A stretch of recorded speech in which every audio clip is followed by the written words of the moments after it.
What are we fighting for? And here's the component. You got to mobilize in the street, in the suites, in the polls, in the courtroom. Now, where's our focus? On state what? State capital. It's not you fighting everybody, you focus, right? So we're on the Alabama state legislative government, the Mississippi state legislative government, the North Carolina state legislative government. Here's what you have to do. Number one, we need indigenously led grassroots organizing across the state. This movement is not about somebody flying in from D.C. for a half day, and it doesn't work. It's great. You don't build movements from D.C. down. You build them from Selma and Montgomery and Greensboro up. Right? Always. Number two, you use moral language to frame and critique public policy, regardless of who's in power. Number three, you need a commitment to civil disobedience that follows the steps of the movement designed to change public. If you want to have a moral Monday in your state and you're not at least ready to consider civil disobedience, you don't want this. You don't want a moral movement. That's right. Because at some point, if it's a moral movement, you've got to be committed to civil disobedience. Okay. Otherwise, you're just gonna have a rally. And the folk that these extremists, they know what to do with a rally. They go have a tea break, and then when the rally's over, they go right back. That's right. All right. Number four, you must build the stage, the Moral Monday stage, for the lifting of voices of everyday people impacted by the immoral extremist policy, not the politicians. Now I say that, and Mayor Ford is shaking his head, he's a politician, he understands what I'm saying. I'm not anti-politician, but you don't win by having a big rally of 1,000 people, and the only people you hear from are those people elected or the leaders. But when you start hearing from Rosemary and John, who puts a face on the evils of this extremism, that's a different conversation. And then a Reverend Barber or Ford or Lou Gossett or can stand with them. That's a different perspective. That's right. See, but you don't have all the so-called leaders speak, and then way at the end of the program, you allow the people that have been affected by the policies to have the mic. Yeah. All right? The next book. You got to build a coalition of moral and religious leaders of all faiths. That's right. All faiths. Before we had this last moral map, when we had Christians, Jews, Muslims, Unitarians, right. Hindus, Buddhists. We meet together. And you know what? We had a Pentecost. We met together one day, and after 2 hours, we found out that when it comes to justice and love, all of our faiths agree. That's right. Amen. And I was in tears at the end of it. I mean, and we came together. And then they created a lectionary from each faith that we then give to clergy so that clergy can lift up critique these parts from the pulpit, not as Democrat and Republican. That's right. But along our deepest moral and religious values. Next, you must be intentionally diverse with the goal of winning unlikely allies. If you're going to have a Moral Monday movement in Alabama, and you're not willing to go to the most conservative county in Alabama and believe that if you frame the language right, you might win some unlikely, you don't want a moral movement. A moral movement is not just a cheerleading movement for the folk that's already with you. Amen. A moral movement believes that if you can get in people's heart and soul, there is the possibility of them transforming, and even if they don't, you have a moral obligation to try. Next thing, you got to build transformative long-term coalitions. Long-term, that's rooted in an agenda, not just a charismatic leader. You need charismatic leadership. Now, don't make that, because anybody think you don't need some leadership, that's kooky. A basketball team got to have a point guard. That's right. That's right. A movie got to have a director. Yeah. But the thing about a movie director, you don't ever see him. So in this movement, you got to be willing to have leadership that's strong, but has no problem with other people being up front. Yeah. So a lot of times at Moral Monday, I may not speak the long time. You see? So you got to lift up the people, all right? And it's got to be, say, long term. This movement is not having one big rally and you quit. We've had 76. Now, you haven't seen all of them in the news. We've had 76 Moral Monday or other events since last April. So if you don't want to be tired, don't start it.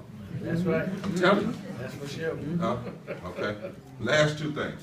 You got to have a serious commitment to academic and empirical analysis of politics. We have a core of scholars that are the Moral Monday scholars.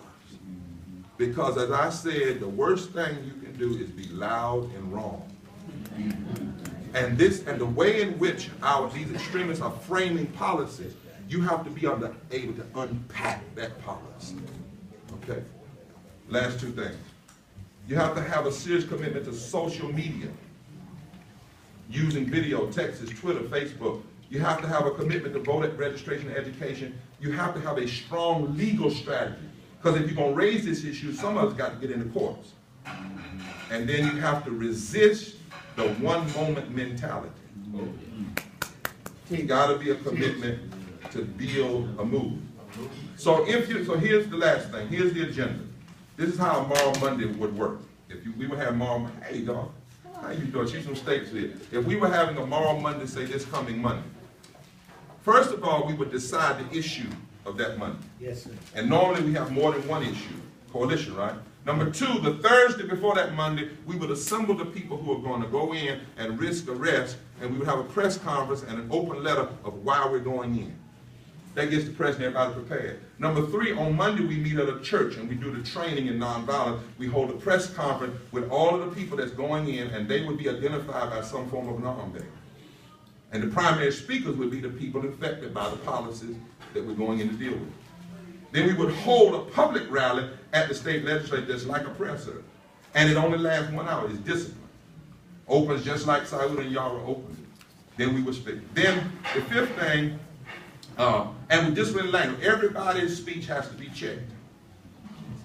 You don't just get to come up the mic and say what you want to say. Because the movement is before your ego.